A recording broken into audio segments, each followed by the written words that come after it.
अपने अहमदिये बहनों से, भाइयों से, बुज़ुर्गों से ये इल्तिजा करूँगा कि मेरी जो गुफ्तगू है या दूसरा आदमी जो आपके मतलब गुफ्तगू करती हैं या शाया करते हैं, वो उनको दुश्मन ना समझे, बल्कि उनको अपना ख्याल खा समझे, और जो वो बातें बयान करते हैं उन पर गौर करें, उन पर फिक्र करें।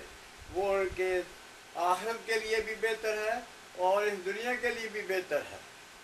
मसलन खालिद मतीर अक्सर आपके मुतल्लक ज़्यादा किताबें लिखती हैं। इसी तरीके से शेख अब्दुल करीम साहब की भी एक वेब है, वो भी आपके ख़िलाफ़ बातें लिखते हैं, बयान करते भी हैं, और आपको उन पर भी गौर व फिक्र करना चाहिए। इसी तरीके से आपके एक अहम किताब आपके मुतल्लिक़ लिखी गई है, वो है रब्बा का रासपुटी। उसको भी आपको पढ़ना चाहिए और उस पर गौर करना चाहिए, ये कहाँ तक सच्ची है, कहाँ तक इसमें सदाकत पाई जाती है। इसलिए मैं आप लोगों से पहले ये दरख्वास्त करूँगा कि जितना भी आपके ख़िलाफ़ लिटरेचर शाया हो रहा है या लिखा जा रहा है, उस पर गौर करें, फिक्र करें, और अगर वो गलत है तो उसका जवाब दें। खामोशी में कोई बेहतरी नहीं है, ये तारीख बनती चली जा रही है। इसलिए मैं अब सबसे पहले जितने भी मेरी बात को अहमदी सुन रहे हैं या सुनेंगे या पढ़ेंगे, उनकी खिदमत में यही इल्तिजा करूँगा कि वो हमारी बातों पर गौर करें और इसमें उनकी भलाई है। इसके बाद मैं ये अर्ज़ करना चाहता हूँ कि खलीफा साहब का ये तरीका था कि जो भी उनका मुखालिफ हो जाता था उसकी किरदार कुशी करते थे।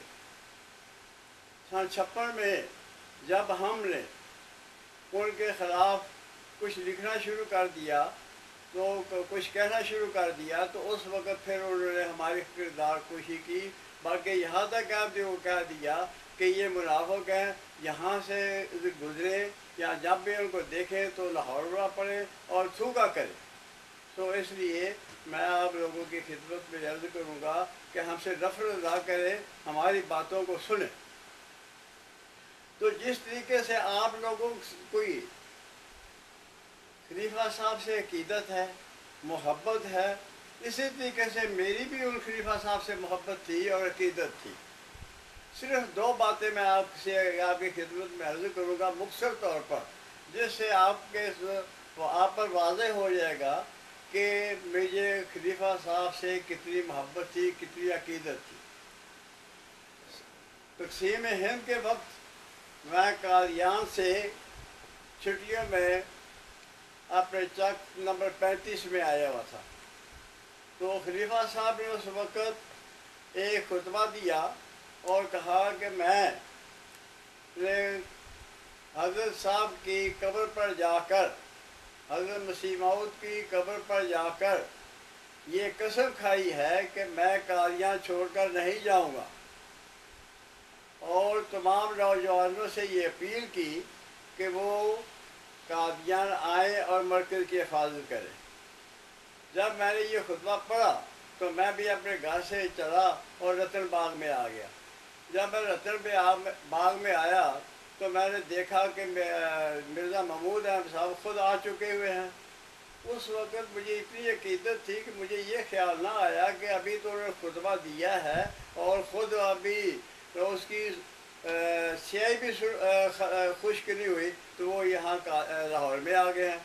लेकिन मैंने यही समझा कि मिर्ज़ा महमूद अहमद साहब की जो ज़िंदगी है वो बड़ी अहम है, ज़रूरी है, इसलिए वो अगर आ गए हैं तो बेहतर है। तो मैं वहाँ से रतन बाग से जब कुछ ट्रक आए, उनमें सवार होकर कादियान चला गया। फिर कादियान में जाकर भी अपना मरकज़ की जो खिदमत हो सकती थी वो की, और मैं गिरफ़्तार हो गया। फिर मैं कलानौर के थाने में मुझे पहुंचा दिया गया। वहाँ जितनी मुझे मार पीटी, जितनी मुझे सज़ा मिली, जितनी मेरी छुतरोल हुई, वो मैं ही जानता हूँ। फिर मुझे वो गुरदासपुर की जेल में जाना पड़ा। गुरदासपुर की जेल के बाद फिर मुझे जलंधर जाना पड़ा। फिर जलंधर की जेल में रहा। फिर वहाँ से मुझे जब कैदियों के तबादले हुए तो मैं पाकिस्तान में आ गया। पाकिस्तान में आने के बाद मेरे लिए ये ज़रूरी था कि फिर मैं अपनी पढ़ाई को जारी रखूं और अपना जो इम्तिहान है मौलवी फाजिल का वो दे दूं। लेकिन मिर्ज़ा खलीफा साहब ने, मिर्ज़ा महमूद अहमद साहब ने फिर खुतबा दिया और तकरीर की और कहा कि मैं उस वक्त तक नहीं मरूँगा जब तक कि तमाम दुनिया में इस्लाम ना फैल जाए। और साथ उन्होंने उस दौर में कश्मीर में एक फुरकान नामी फोर्स भी गवर्नमेंट की इजाज़त से कायम की हुई थी और नौजवानों को ये अपील की कि तुम इसमें हिस्सा लो और जाकर दिफा करो। तो इस तकरीर से मुतासर होकर मैं फिर महाज पर चला गया। वहाँ भी फिर जाकर काफ़ी अर्सा वहाँ रहा। सेहत भी ख़राब होनी शुरू हो गई। फिर वहाँ से फिर मैं वापस आया। अब मैं आप जी हजरात से ये पूछूंगा कि खलीफा साहब हमें कहते हैं कि कादियान में आओ और मरकज़ की हिफाजत करो और मैं जान देने के लिए आ गया। फिर मैंने कैद भी काटी। इसके बाद खलीफा साहब कहते हैं कि महाल पर चले जाओ लड़ाई के लिए। मैं वहाँ भी चला गया। उसके बाद फिर मैं वापस आया। फिर मैंने अपनी पढ़ाई शुरू की। 2 साल का कोर्स था। फिर मैंने 2 महीने में वो कोर्स ख़त्म करके इम्तिहान दिया और पास कर लिया। तो सबसे पहले मैं ये भी अर्ज़ करूँगा कि मैंने ये अपनी तबलीगी लाइन को छोड़ा क्यों। तो उसके मतलब मुख्तसर तौर पर ये अर्ज़ करता हूँ, मैं वाक़िफ़ ज़िंदगी था। अपनी ज़िंदगी को अहमदियत के लिए वक़्फ़ कर रखा हुआ था। और जब जामिया में पढ़ा था एक वाक़या हुआ कि मिर्ज़ा हनीफ अहमद साहब से एक ऐसी गलती सरज़द हो गई जिसकी बिना पर मौलवी अबू तालिब ने उसकी इंक्वायरी की। उसने जो अपनी गलती थी उसका इतराफ़ किया और लिख कर दे दिया।